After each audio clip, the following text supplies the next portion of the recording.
are live and welcome to the Seven Cities Shoptalk Sports Show, broadcasting to you from the beautiful state of Virginia to everyone all over the world. I'm your host, Big Law Lawrence Johnson. And if you saw the marquee, what we have put out, there is a lot to talk about this Tuesday, as always. And for me, I know it is a treat whenever I can get one of my friends, guests on, someone that I looked up or still look up to, met him in the press box 13 seasons ago. And I got someone that will probably give us a pretty good education on what it's about to be a Virginia follower and a Virginia supporter, writer, etc. But before I get started, I want to thank you for joining us another episode of our brand of Dysfunctional Camaraderie. And as I said, I'm your host, Big Law, and I got my host here, my co-host in the building as well. Let me do a little bit of housekeeping. As you guys can probably tell, we got some new aesthetics. I'm going to turn the music down a little bit. Got a little music going here. We got some sound effects. There's some we got some drum rolls. We got some. This is for the Chad Wood followers. We got the booze in here, So we got the explosions. So yeah, we got some good sound effects here. Everything's kind of upgraded a little bit on this dashboard. So we're really excited to get this show started, as I said. So let me go and get your opening monologues. I'm gonna start with you, Amy, our resident Hokie, who looks like you guys are really catching some fire down there in Blacksburg. How you doing, Amy? I'm good. They don't have anything to lose because they've been losing. So they don't have anything else other to do than lose or win. So I switched back and forth between a couple games. I could not stomach watching the whole thing. Okay. All right. Well, they look like they did well. They really did well. So let me go ahead and bring in AB. What's going on, AB? How are you doing today? Well, I'm coming live to y'all from my bed tonight because I am exhausted, but had to get on because we had another good win. So I'm excited to talk to y'all tonight. Absolutely. Well, thank you for coming on too. And then my man Wood. What's going on? Our resident Skip Bayless. What's going on, Wood? Hey, Skip Bayless' job has been taken away from me, but he's not here tonight. But and where's Ed? That's my question. That's my opening monologue. Where is Ed? So if Ed is if your Skip Bayless job has been taken, who is Ed? We're looking for you, Ed. Ed is Ed. I want to know where Ed is. You want to know where Ed is? Well, hopefully Ed is listening. He's probably going to pop on here in a second. But yeah, my opening monologue is stealing Wi-Fi from the rest area. Maybe he's trying to get on right now, actually. So what we'll do here is we'll get this party started, get it rolling here. Of course, like I said, we do have a guest today, and I'm going to bring him in. And this guy is, like I said, quite frankly, well, let me tell you his name first. Here he is. His name is Scott German. What's going on, Scott? You are live here at Seven Cities Shop Talk Sports Team. Thank you for coming on today and spending some time with us. How are you doing today, man? I'm doing well, Lawrence. I'm also dragging a little bit. The 3 a.m. baseball game last night kind of got the best of me. Well, but wasn't it a great game? I stayed up as well. I am exhausted and I worked today. But it was a fantastic game. Yes, it was. As a Dodger fan, not my first favorite team, but as my second favorite team, it was well worth it. So let me tell you, let me ask you this. Was it 18 innings? Yes. How many pitchers did each of them use? Just curious about that piece before we get started. I think they said a total of 17. I believe the Dodgers may have used 8 and the Blue Jays 9. So I think the Dodgers used everybody they had but Ohtani. Right. Who's pitching tonight? He's pitching tonight. I'm watching him now. Rumor has it, and all you guys are young, so this might be a joke that doesn't hit home with you guys. Rumor has it that the Dodgers were warming Sandy Koufax in the bullpen. Oh, is that right? Well, as you can tell, Scott is a little bit of a historian. Let me go ahead and bring him and let him kind of educate us a little bit. Scott, him and I met in the press box. I said 13 years ago, and we kind of hit it off right from the start. And you know, we've had, especially this year, quite a few of the press box mates that I meet and that I work with in the press box. And Scott is one of them, and he has a lot to share from a Virginia historical standpoint. Scott has been with the University of Virginia or connected some way or another. Was it 80 since 83, 84? Yeah, right about 80, maybe 83. Yeah. Okay. All right. And which right there gets the elephant out of the room. You know, I'm old, guys. So right. And you have been to every bowl game that Virginia has been in since except one, right? Since the 84. only bowl game that I did not attend in person was the Aloha Bowl, which was on Christmas Eve, and my wife gave me permission to go, but also warned me that there would be divorce papers when I came home. So they made that pretty easy decision. Pretty clear. Pretty clear decision that I watched that game on television. Absolutely, I understand that. So Scott is a writer for the Agusta Free Press in Central Virginia, Waynesboro, correct?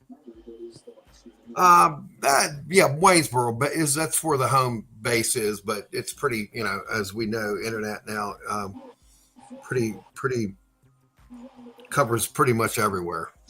So let's go ahead and just kind of jump into, you know, what you do for the Augusta. Or give us a little history about yourself first, and then let's kind of get into what you do for the Agusta Free Press and some historical moments that maybe some of us knew or maybe some of us don't know. And then I know that with the donations, you and I had gotten into a deep conversation about kind of like where they're coming from, what's happening, how did they get here. Go ahead and lay it on us, Scott. Thank you for your time. The floor is yours. Well, Chris, Lawrence, I'm a retired sports writer. I worked for some local papers. I worked with Jerry Ratcliffe at the Daily Progress, and just writing part-time now, more retired, more freelance for the Augusta Free Press, and just doing UVA sports. Grew up in the Charlottesville area. Did not attend the University of Virginia, unfortunately. Made a very poor decision coming out of high school and went somewhere else. But I've always been a UVA fan. Father was connected to the university, and I've bled orange and blue since I knew what orange and blue and Wahoo was. So, you know, I've been a very biased sports writer for some time when it comes to UVA sports. But right now, Chris Graham, who's the editor, publisher of the Augusta Free Press, also a UVA graduate, allows me to work pretty much hand in hand with him. And that's been a very fun thing to do, because Chris is about as knowledgeable about sports as any one person I've ever been around. And he's 15 years younger than me. So that's quite a compliment that I'm paying him. But I've got a lot of connections to UVA. As I said, been going to football games, started there in 83, working for the, on Saturdays on game day, football game days, working for the sports information director at the time, Rich Murray, keeping stats up in the press box the old fashioned way by hand and binoculars. Now they do it, of course, with iPads and AI, and not sure it's any more accurate than what we were doing back in the 80s, but did that while I was finishing school, and then went into sports writing. And as I said, I've just got to know a lot of former players, got to know their families, and have just been really connected to the program since the early 80s. And we've had a lot of ups and a lot of downs. So right now it's a fun time to be covering UVA sports. Well, I can tell you, we really appreciate you coming on, and like I said, man, I think that you are, you're a wealth, you have a wealth of knowledge, and you're just a fountain of anything you want to know about what's happening with the program, and kind of give us an idea exactly what you think about the season being 7-1, right? Right. Going on, and could be doing something very special, from the just kind of like from the jump. And we really didn't have an idea of what to expect. Of course, we made our season predictions as a team here, but give me an idea of what you felt coming into the season with this new landscape that we're in right now. Well, Lawrence, the thing that I was puzzled with, and I often, and I won't say poke fun, but I often kind of scratch my head when I hear UVA fans talk about things that I just don't feel is 100% accurate. And the one thing that I felt that way about coming into the season was all this talk about what an easy schedule that Virginia had this year. And what I found really confusing about that is, how could anyone say that we had an easy schedule when the program has not been tearing things up the last 2 decades or so, and even with Coach Elliott, well below 500 in his first 3 years. So I don't know how anybody could say it's an easy schedule for a program that has really struggled on the football field. And some of those easy games that I think people were talking about are now, they're going to be challenges. The home game against Wake, the game down at Duke this weekend, and you travel all the way across country to play a football game 3 time zones away, 3 hours behind us. Ask California how that worked out for them when they made the reverse trip this past weekend to play a very poor Tech team. Ask them how that worked out. So I don't buy into that we had an easy schedule. Easy now. Amy is our resident Hokie, just so I don't think I introduced her as that, but Amy is our resident Hokie. So, well, no, I'm not taking, I respect the Hokie program. I know Frank Beamer. I think Frank Beamer was one of the greatest individuals on and off the field. But it's been a bad year for Tech. And they should have lost that game. Year. They fired the coach. Horrendous. Yes. California had chip shot, 48-yard field goal to win the game and missed. Nowadays, 48 yards is a chip shot. When I was cutting my teeth on football, whenever a kicker kicked one over 50, it was news breaking. But what I think that has impressed me most is that, yes, we did have an infusion of talent because we had an infusion of money that went out and bought the talent, but still, talent alone doesn't always translate to wins. And I'm impressed that with this infusion of talent, Coach Elliott has been able to win some very, win the close games, win 3 games in a row, 3 games now in overtime. That's pretty impressive. And I think that's what I'm most impressed with about this team is that, yes, they went out and acquired talent, but they've also done something with it. So now that they've done something with it, and that's something that we've kind of touched on here and there, and maybe you and Chris you guys were kind of actually, I kind of went off of the number we had all talked about as far as like what was what the number was as far as what's the amount. So before we can go a little bit further, let's kind of get into some of that. You said they got the talent and through donations, the money. Let's go ahead and start from the beginning, and then we're going to let some of the guests ask you some questions. But the money part, and the decision in November, in late November, early December, go and start from there, because there were 4 major donations that have come about from this. But you had an insight on this from the beginning up until now. So let's go ahead and hear your insight from last November, December last year. Well, I could talk to you about that until tomorrow at this time. So I'll try to give you the cliff notes. Is that back in about September of last year, I did a column for the Augusta Free Press. I had spoke with a prominent alumni, a former player, a prominent alumni that had contributed heavily to the program. And my question to him back in September of last year was, are there enough alumni connected to the program, whether they play football or not? Is there enough of a commitment from the donor base to raise the amount of money that's now absolutely a necessity to even be somewhat competitive in this new landscape of college football?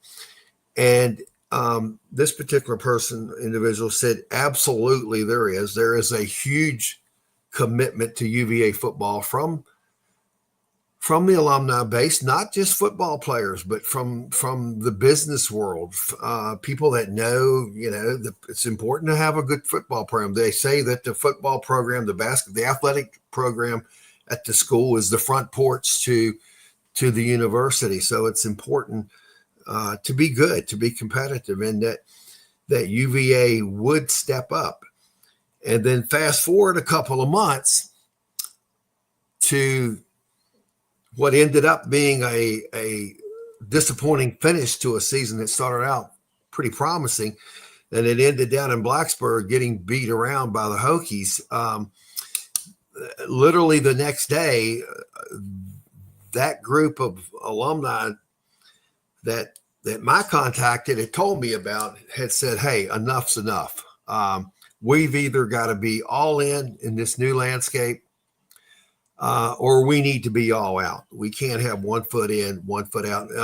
The thing the adage that comes to my mind that I always heard about UVA football back in the 80s and 90s was that UVA football wanted to play Alabama football on Saturday, but wanted to be Harvard Monday through Friday.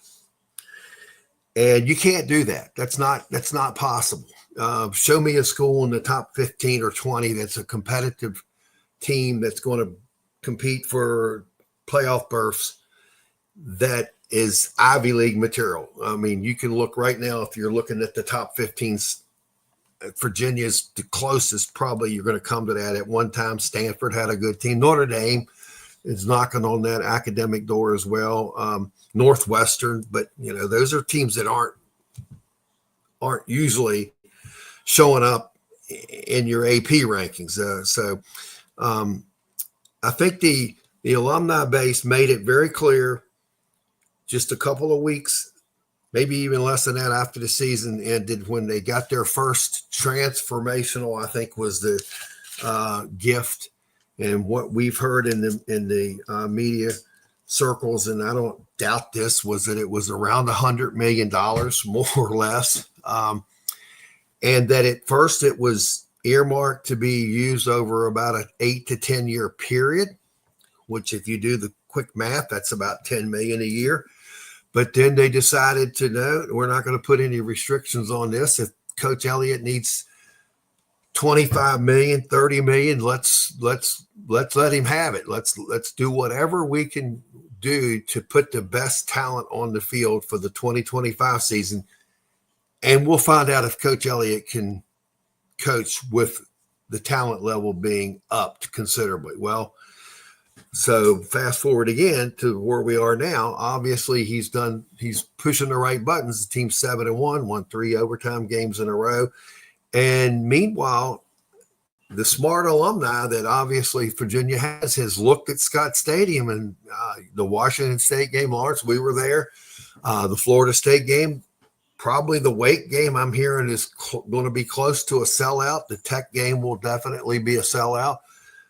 They realize that, hey, there is a return on investment in these donations. So since then, I think they've gotten a couple of more. I don't know exactly the amount. I've heard numbers of $40 to $50 million, and I think the alumni has finally seen that winning football games at UVA is the cure for a lot of the problems. You put a winning team on the field, and all of a sudden, Scott Stadium that was sitting there half empty is now, close to being full on any given game.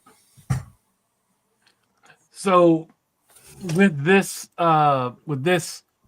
donation this last time through, right? Give us an idea, which was about a week ago. Right. Give us an idea of what this last donation was about and how it came about, and how you and Chris were kind of like some of the first reporters on the scene who knew about this. Kind of give us an idea of how that came about and what you knew about it. Well,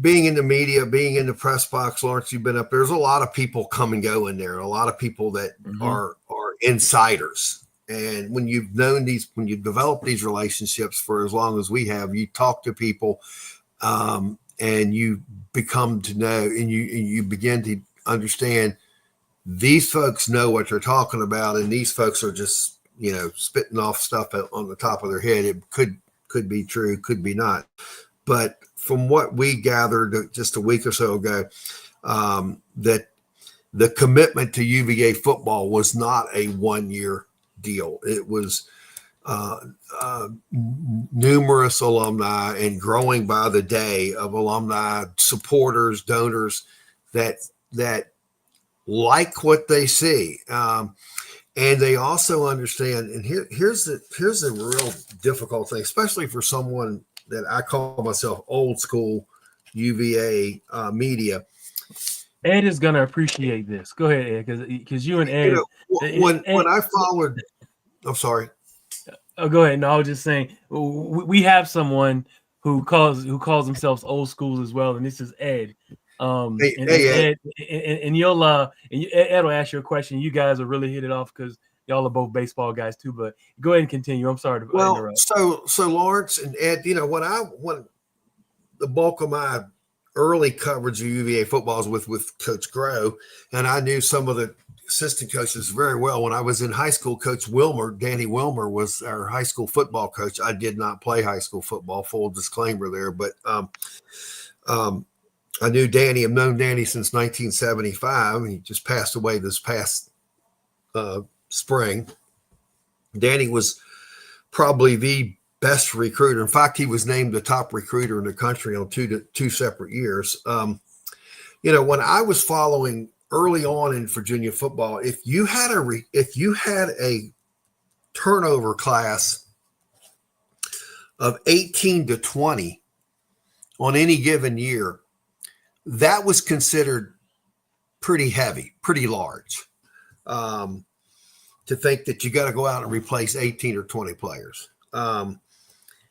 What we're seeing now with the transfer portal and NIL has an effect too, is that every year you're going to have to face the fact that you're going to be replacing probably 40 to 50 players every single year. And that's just how that's sustainable. I'm yet to figure out. And it's also, you're not going to be able to get $100 million donation and go through 40 million of it on 1 year's payroll, however you want to call paying the players. I call it a payroll because that's basically what it is. You've got to raise that money every single year because Virginia's going to lose about 40 players this year by my count, maybe more. So we're going to have another huge offseason in the portal to even come close to this year's schedule. And then next year's schedule, again, I don't like to use the word easy, but it's certainly, Clemson's probably going to be on that schedule. Miami's probably going to be on it. Tech's going to be better. It's going to be a more challenging schedule. So the money has to come in every single year. It can't be a 1-year deal and then people expect it goes back to where UVA is recruiting on the basis of, oh, come to Virginia, get a great education. That's not the way it works anymore. It's a pay for play game, and the donor money that comes in has to come in every single year. And apparently that's what the folks at Virginia are telling us, is that once this game turned into a money game, a legal money game, not the old Southwest Conference where the players would just find a bag of money on a park bench.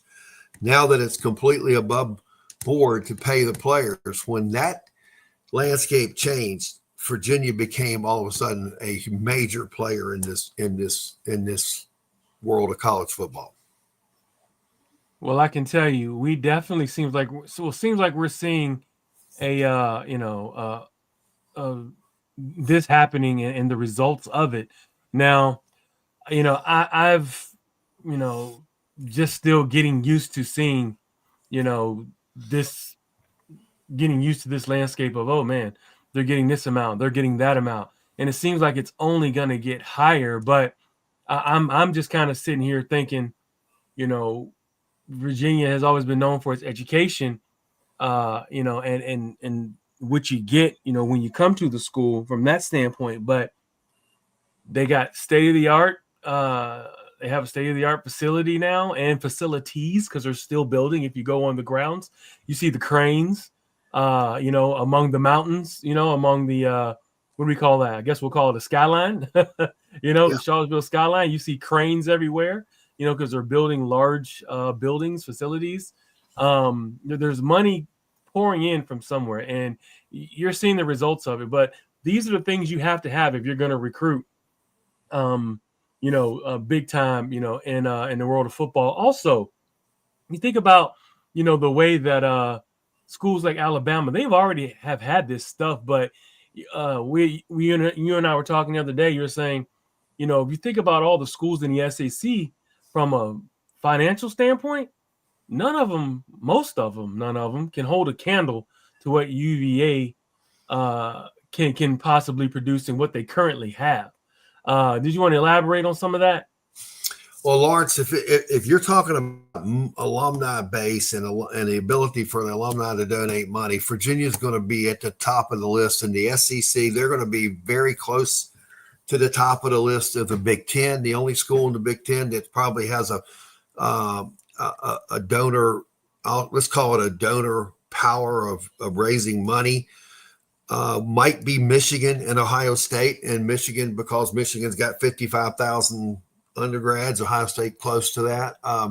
The SEC is a lot of land grant schools that don't have that powerful, financially wealthy alumni base. You're talking about the land grant schools, Ole Miss, Mississippi State. Oh my gosh, you've got some powerhouses too, as we know, Georgia, LSU, Alabama. But if Virginia were to be in the SEC, which there's heavy speculation, that's the direction of this, is where this is going. Virginia's not going to, they're not going to play second fiddle to anyone in the SEC. That's for sure. So in terms of ability to raise money and in terms of facilities. Wow.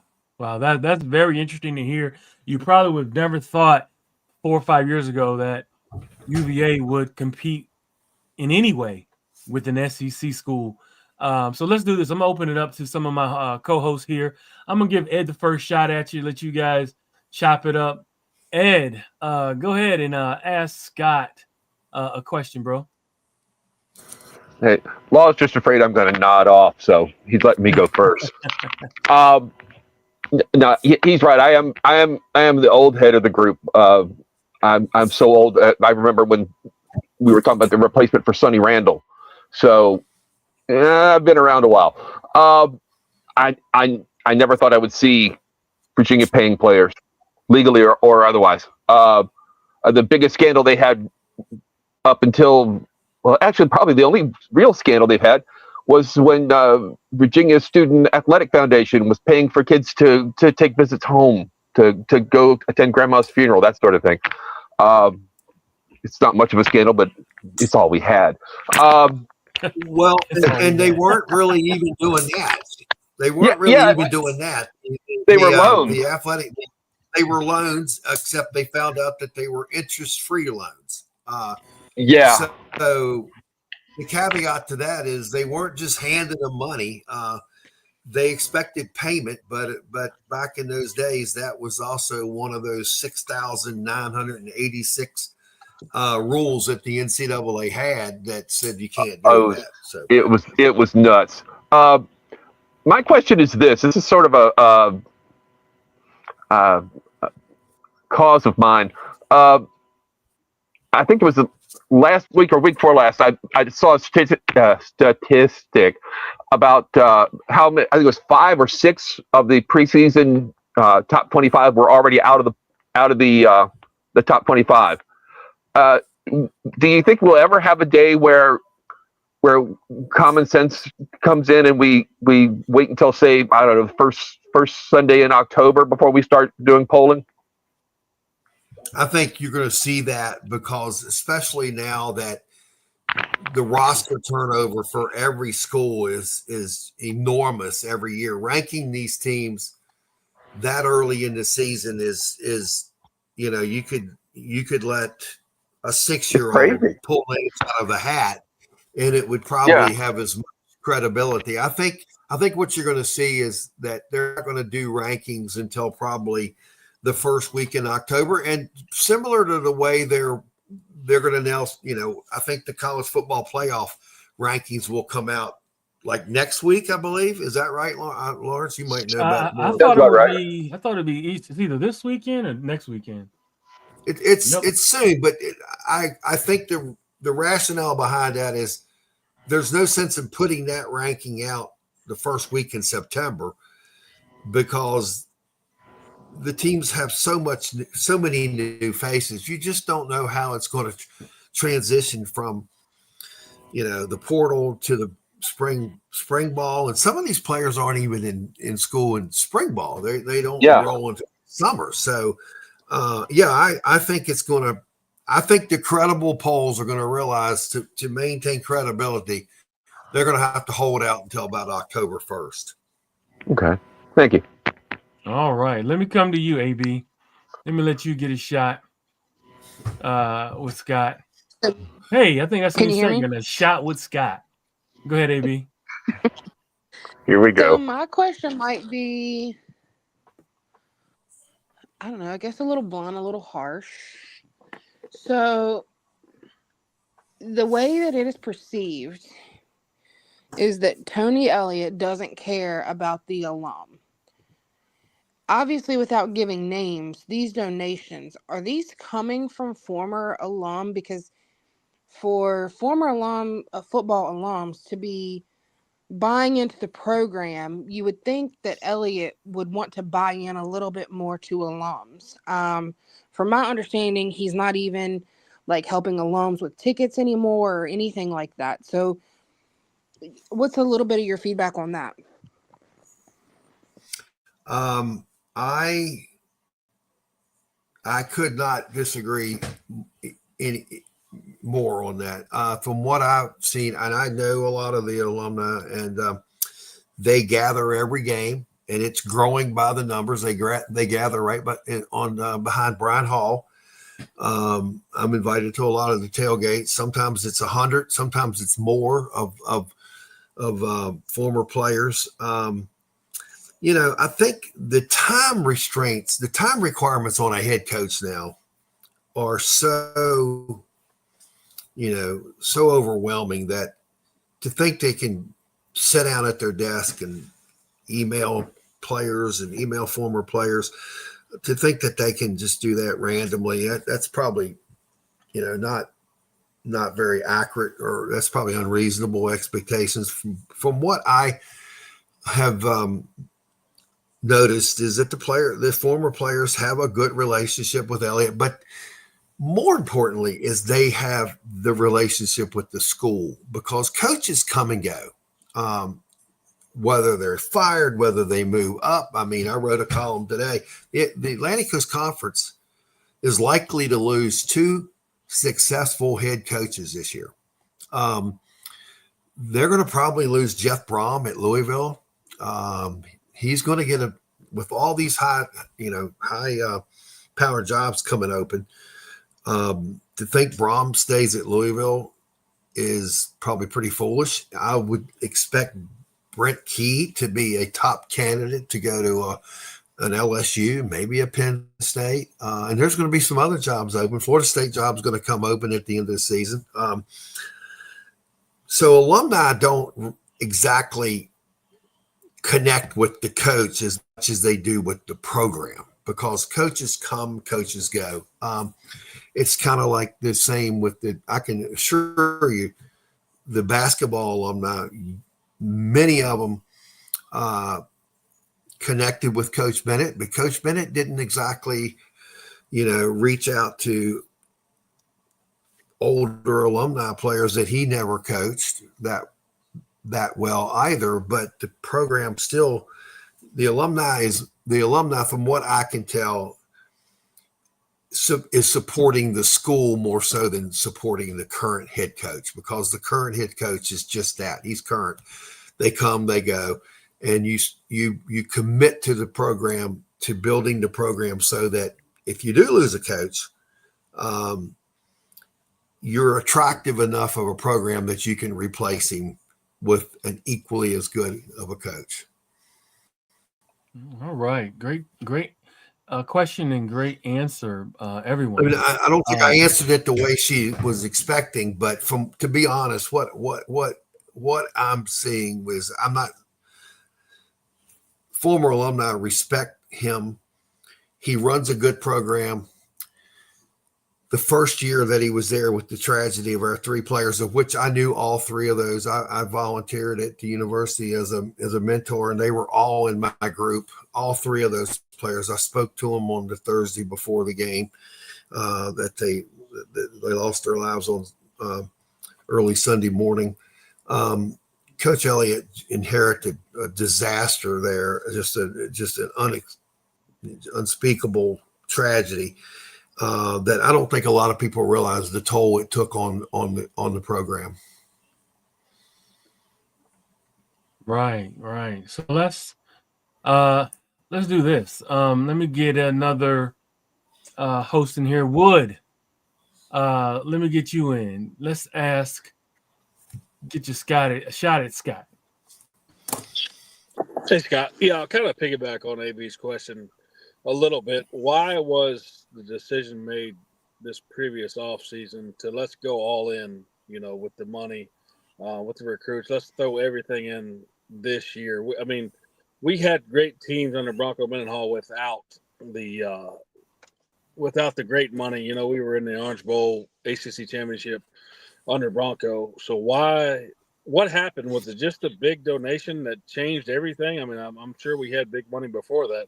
So why this past offseason did, hey, let's donate this money, let's go all in this year? Well, I think a couple of reasons. First of all, you got to remember, coaching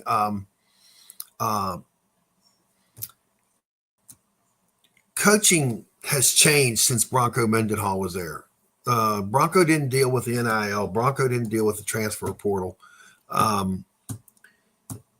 And now that the schools can directly pay the players. Those were situations that Bronco did not have to deal with. It's a completely different era of college football. It almost happened overnight. It happened almost over between one season to another. I think the thought process about being all in one year, this year, was that you give the coach, you give his staff, his general manager, his player development, you give them the money they need to significantly up the talent level. And what that does is you find out right away if the head coach can coach a team that's got significantly more talent.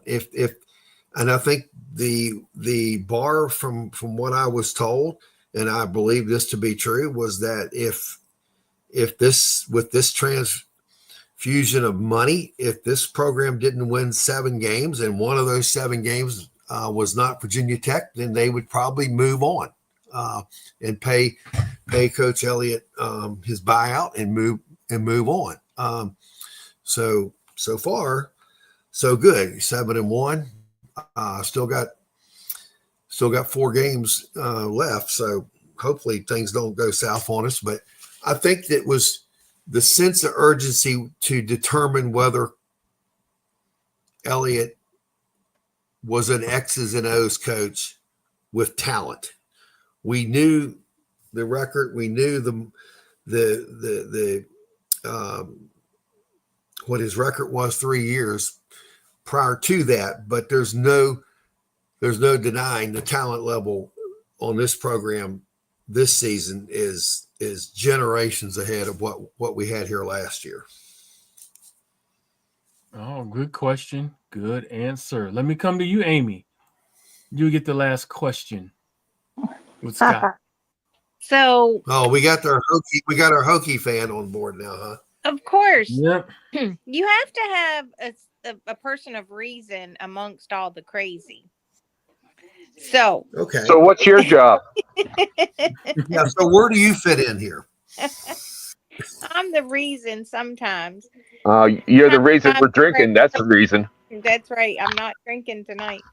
All right. So I have an observation, and only because I've had a conversation with a couple people in the last 3-4 weeks about all this. There has been talk of the NCAA realigning all of the conferences because California, SMU, Stanford, they're all complaining and bitching about the cost of the traveling. It's cutting into their money for NIL and their players and blah, blah, blah. So, do you think and I think you've answered part of this, that UVA wants to be an SEC school? Do you think it would be UVA, UNC, or Duke that goes to the SEC? And then what happens to the rest of the ACC? Do they go back? Do they go to the Big Ten? Does it get does everything get put into a pot and it's more economical? Because all this in the field of business that I work in, on a daily basis, I'm seeing 10 to 12 businesses going out of business, filing a restructuring bankruptcies. Bonefish, one of them, they just closed up on Sunday. So I don't know that you're going to get $200 and $300 and $400 million every year to get this kind of talent. So the money's going to have to come from somewhere, and I'm assuming that and you're going to have to cut things like the traveling from one end of the country to the other. What do you think is really happening? Well, I think that first of all, no one, let me just start by saying no one twisted Cal and Stanford and SMU. No one twisted their arm to become members of the ACC. In fact, they gave up their revenue part of the deal for 8 to 10 years just so they would have a home, because the Pac-12, their former home, was completely ripped apart by the Big 12 and the Big 10. Big 10 taking 4 teams. The Big 12, I think, took 4. And all this is controlled by the TV networks, Fox, ESPN. That's who's running this whole show. The schools can pretend that they are making decisions based on what's best for the individual schools, but they're making decisions on what's best for their bottom line. So I think what you're going to see is that you're going to see a consolidation of conferences, maybe down to two, possibly three, with the Big 12 maybe trying to be maintaining a grip. The Big 10 will probably add a couple of more teams. The SEC will probably add two more teams, maybe four. I don't know if that's. I'm hearing 2 to 4, and it's all based on the television side of it, because Virginia and North Carolina are very desirable to the SEC because it expands their footprint. The SEC right now goes up to South Carolina with the University of South Carolina, goes into Kentucky with Kentucky, goes into Tennessee with Vanderbilt. But they want to push north to get those two lucrative markets, the state of Virginia and the state of North Carolina. The state of North Carolina gives them about 8.5 to 9 million more potential TV viewers. The state of Virginia gives them about 7 or 8. Virginia is also able to claim to Northern Virginia, the DC market as well. So UVA and North Carolina are very lucrative to the SEC. Plus, they're two great schools. Academically, they're great. Facilities-wise, they're great.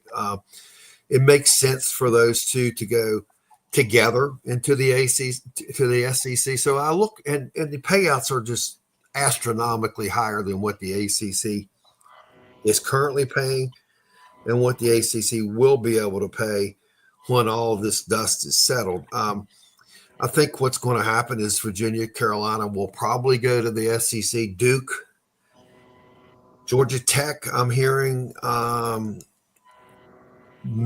possibly to the Big 10. And then the Big 12 will probably take a few of the leftovers. I don't mean to use that word derogatory, but just the Big 12 will probably want State.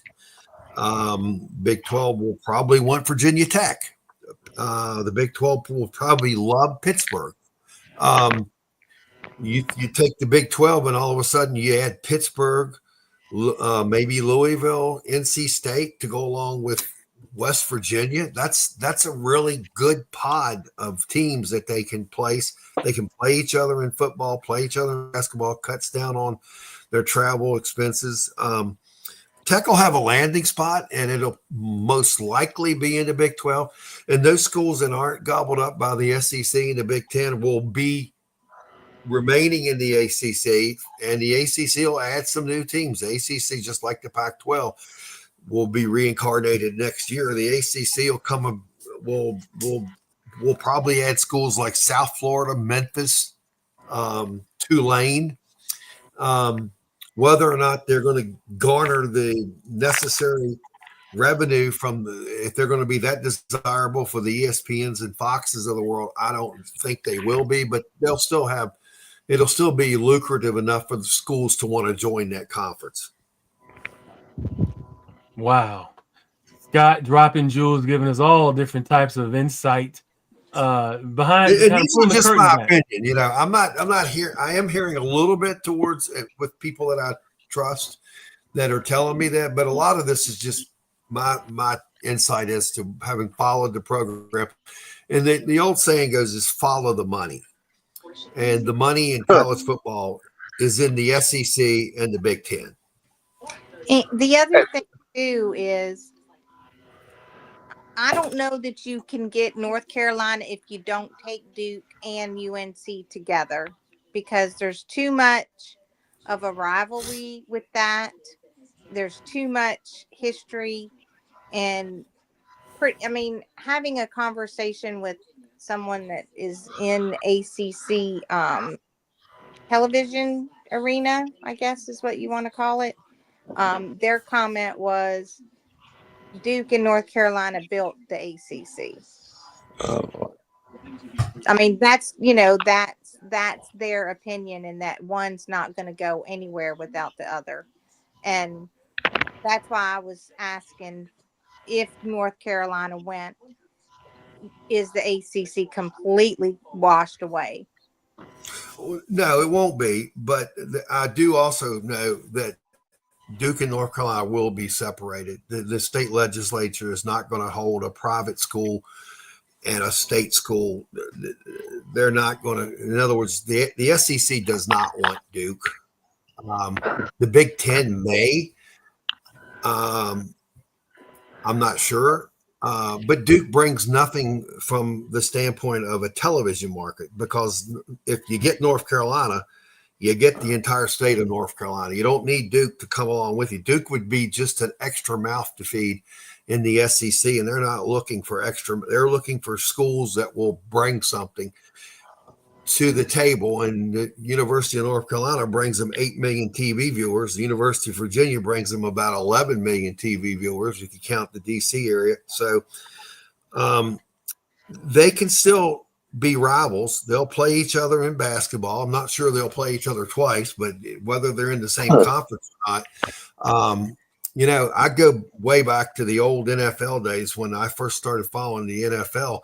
My team, the Baltimore Colts, were a member of the National Football Conference. And when they switched to the AFC, I thought that was the end of that. The Colts are doomed. They won't be able to play their old rival. Well, gradually things worked out, and things will work out for Duke and Carolina. They'll still play in basketball. They'll probably play a game in football. And it's just, I don't see Carolina and Duke being forced to remain in the ACC when the ACC is going to be so low on the totem pole when it comes to revenue that they're going to pay their individual schools. Wow. More knowledge from Scott German. I mean, does anyone agree or disagree? No, I agree. I think if the SEC takes Duke, you're taking them basically for basketball. Right. And basketball's not is that enough? If basketball's not driving the bus. Yeah. So, I mean, there's really, and I can't, having been in a similar situation not too long ago, I gotta believe that if Duke got a chance, they would have no trouble cutting Carolina's throat, and vice versa. Absolutely. I mean, would Roy Williams leave Coach K's twisting in the wind? You better believe it. Yeah, absolutely. I might hold the rope for him, but it really doesn't make sense to take Duke unless you're doing it just for basketball, and I don't think that's enough reason.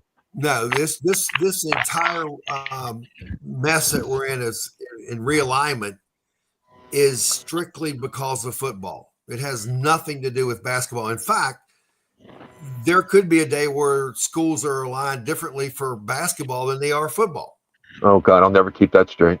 I'm not, neither will I. I hope I'm long gone before that happens. But the realignment that we're talking about is strictly football driven. Wow. More knowledge, man. This has been great, man. This is wait a minute.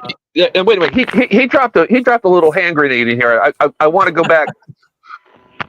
The FSU job will be open at the end of the season. I caught that too. Thank you. I thought maybe it was just me, but no, I caught it. Details. What was that? I think it's common sense. To be open. The FSU job? Yeah. Well, no, I'm just saying. I agree. It's common sense. They're 3-4. They started the season in the top 5 in the nation. They've been an embarrassment since. And if you look at their remaining schedule, there's at least 2 more losses on there, maybe 3.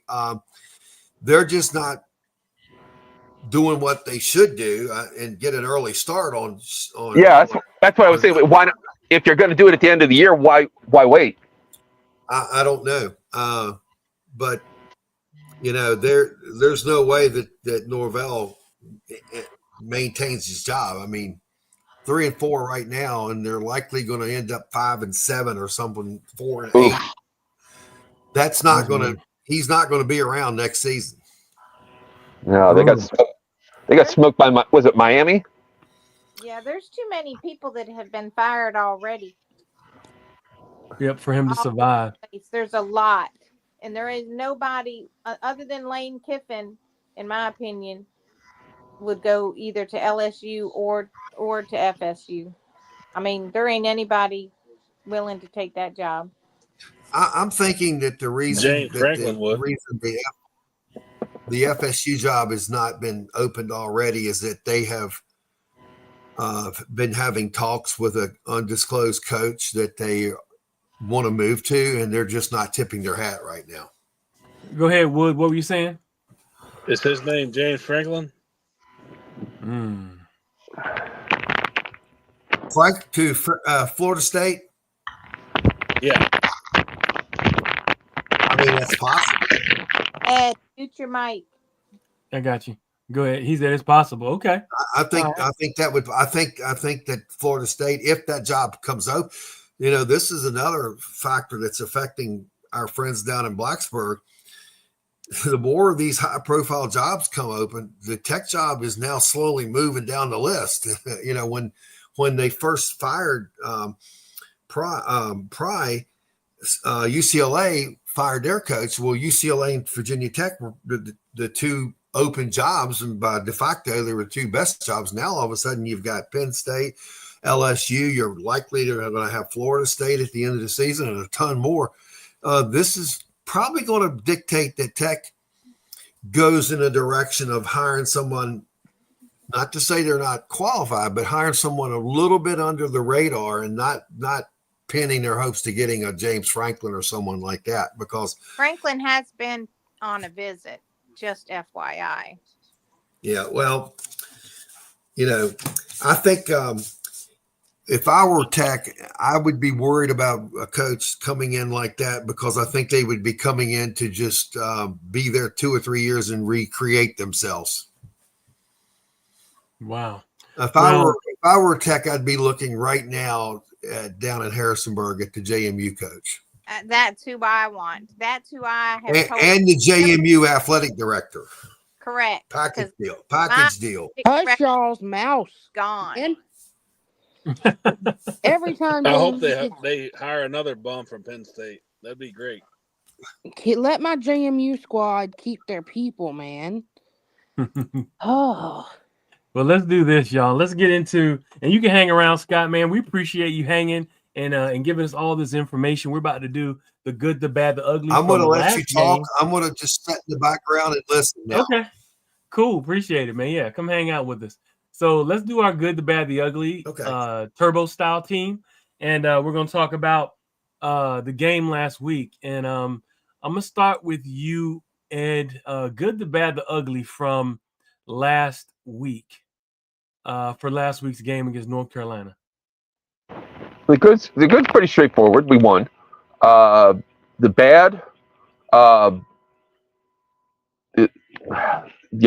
was one thing when it was, it was Louisville, or it was, one game here and there. We're starting to see a pattern as far as the offense goes, and I mean, I know they're crowding the box. I know they're walking people up into the A gap, but if they're walking people into the A gap, there's got to be something else, because you still only get to play 11. So that's a concern.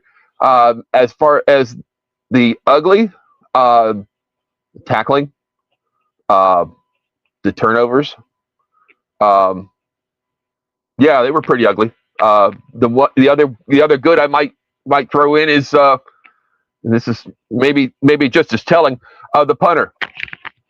The punter came through big a couple of times on Saturday, flipping the field, and it's like having your safety be your leading tackler. It's never a good thing when your punter is singled out for contributing to the team. Okay. So, all right. Let me come to you, C. Wood. Good, the bad, the ugly from past weekend. No, I mean, I think like Ed said, the good was you found a way to win the game. Um, Also, the good, like you said, was the punter. I think he was probably the player of the game. The bad was, I have to say, Chandler Morris. I don't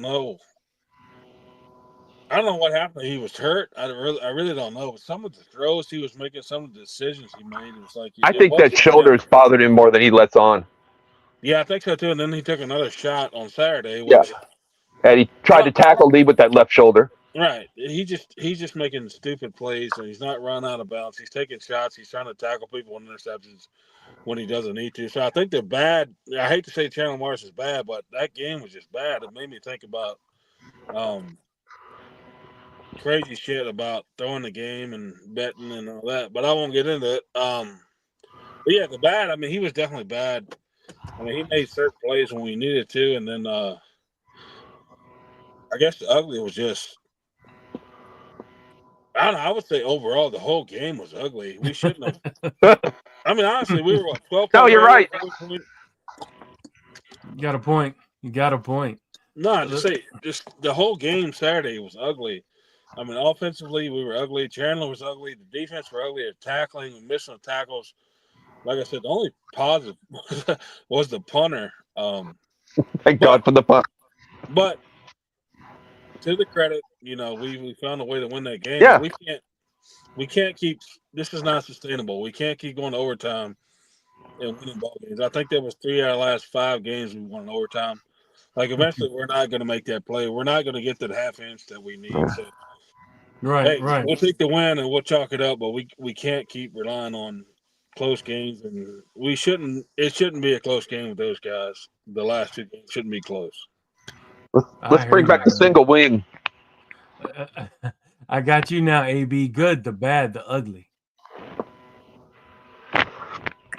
So I'm gonna actually, mine's a little different. I think that the good and the bad like goes hand in hand, which is our defense. I think defensively we had a hard time stopping them, and I think that we made a lot of really bad like penalty mistakes that just stupid stuff that should have never happened.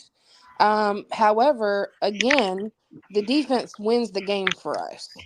They make a huge play that gave us the win. Um, so it's kind of bittersweet because it's like, well, they helped us win the game, but at the same time, they were part of the situation where we allowed North Carolina to get in scoring position so many times. Um, but they had some turnovers. They did have some good stops, but it was after we gave up momentum time and time again. So it's very bittersweet to say our defense was the good and the bad. I mean, there was just so much bad, but then there was some really good things about it too.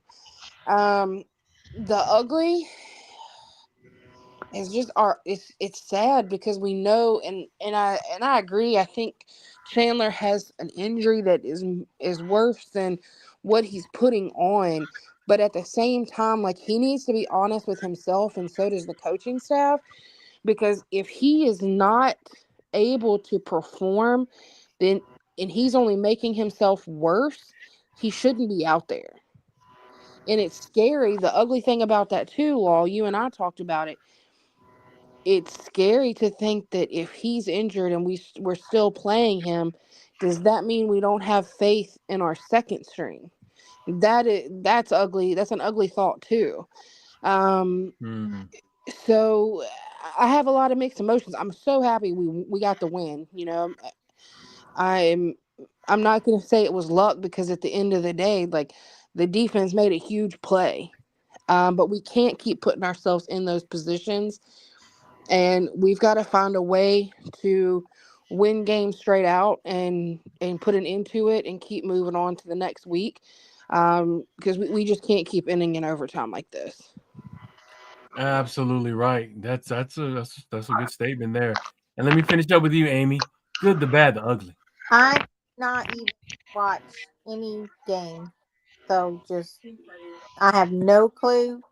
I was not here. I was at a trunk or treat all day. I was didn't even I may have watched 5 minutes of the Virginia Tech game, and then I just switched it to the baseball game. It's World Series. I'm not missing World For these Series. couple weeks, I get it. You're not into it. You're out. So let's do this. Let's give our predictions really quick, and let's see what we got, y'all. So I'm gonna come right back to you, Amy. You got a So prediction for the game? who is UVA playing? They are playing Cal on the road. I think they're going to lose, and I hate to say it, but I agree with. No, you don't. I do. I agree with the gentleman that said Cal. Cal really. Dylan told me, he's like, I cannot believe we are going to lose this game to Cal after they traveled across the country, and I think that's going to be a big, huge issue.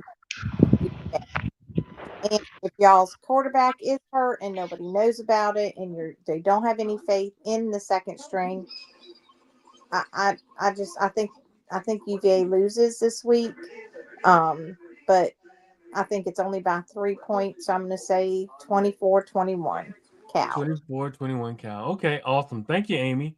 Amy gave us her analysis. Now let me get to you, Ed.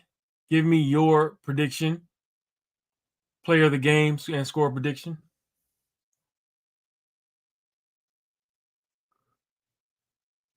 Oh, hold on, Ed. Hold on, Ed. Hold on. Okay. There you go. Go ahead. I got you. Go ahead. I said, hopefully, the player of the game is not the punter. Let's see. I keep waiting for Taylor to have another big game. I keep waiting for the running game to have another game. I think that's going to have a lot to do with it.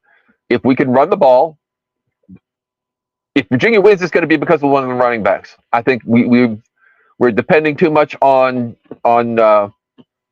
quarterback, and somebody else has got to step up. And I understand they're putting 8 in the box and 9 in the box. Figure something out. If they're putting 9 in the box, there's got to be an opening somewhere else. Find it. I'll say 27-23 Virginia. 27-23 Virginia. Player of the game? Taylor. All right. Chad Wood, coming to you. Give me your prediction, player of the game. Yeah, we're traveling across the country, but we're not bad as Tech, so that won't be a problem. Ouch. Virginia wins 31-23, and the player of the game is Cam Ross. He's back. Cam Ross. Okay. Yeah, he was chomping at the bit to get out there as well. And I'm coming to you, AB. Player of the game and score prediction. So I think it's going to be a lot closer.